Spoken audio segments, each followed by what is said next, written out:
ડીજીપીના આદેશ બાદ સુરત ટ્રાફિક પોલીસની હેલ્મેટ નહીં પહેરનાર વિરુદ્ધમાં કાર્યવાહી હાથ ધરી છે। સરકારી કચેરીમાં હેલ્મેટ વગર આવનારા વાહન ચાલકોને દંડ ફટકારવામાં આવ્યા છે।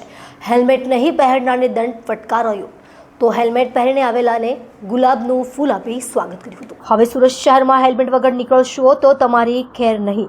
અમદાવાદ પોલીસ બાદ રાજ્ય સરકારના કર્મચારીઓ માટે હેલ્મેટ ફરજિયાત બનાવાયું છે। સરકારી કચેરીઓમાં આવતા દ્વિચક્રી વાહનો પર હેલ્મેટ ફરજિયાત બનાવ્યું છે, છતાં કાયદાનો અમલ ન કરનારા સરકારી કર્મચારીઓનું હવે આવી બનશે, કારણ કે આજથી સરકારી કચેરીના દરવાજે ટ્રાફિક પોલીસ તૈનાત ડ્રાઈવ શરૂ કરી છે। ડીજીપીના આદેશ બાદ સુરત ટ્રાફિક પોલીસની હેલ્મેટ નહીં પહેરનાર વિરુદ્ધમાં કાર્યવાહી હાથ ધરી છે।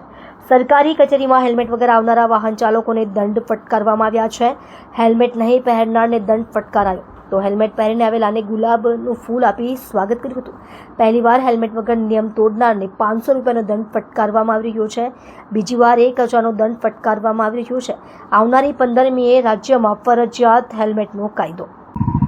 ગુજરાત રાજ્યના માનનીય ડીજીપી શ્રી વિકાસ સહાય સાહેબે પરિપત્રથી હાઈકોર્ટની જે ગાઈડલાઇન્સ છે એ પ્રમાણે તમામ શહેરી નાગરિકોએ હેલ્મેટ પહેરવું ફરજિયાત છે।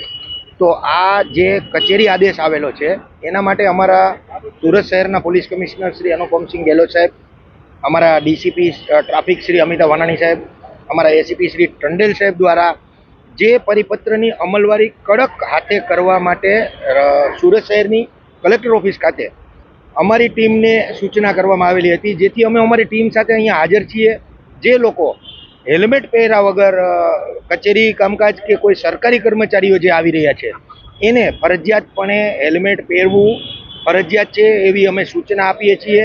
અને જે લોકો હેલ્મેટ પહેર્યા વગર આવે છે એની સામે દંડની કાર્યવાહી અમે અમારી ટીમ દ્વારા કરાવી રહ્યા છીએ।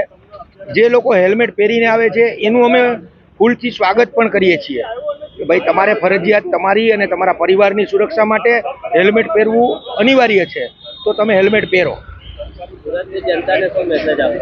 સુરતની જનતાને જ્યારથી ટ્રાફિક અવેરનેસ મંથ ચાલુ હતો ત્યારથી અમારા અધિકારીઓ દ્વારા અમારા સુપિરિયર દ્વારા જે મેસેજ આપવામાં આવી રહ્યા છે કે તમે સીટ બેલ્ટ પહેરો, હેલ્મેટ પહેરો, તમારા પરિવારની સુરક્ષા થાય, ટ્રાફિક સિગ્નલનું પાલન કરો, ડાબી બાજુ 4 રસ્તાના ડાબી બાજુના વળાંકો છે એને ખુલ્લા રાખો।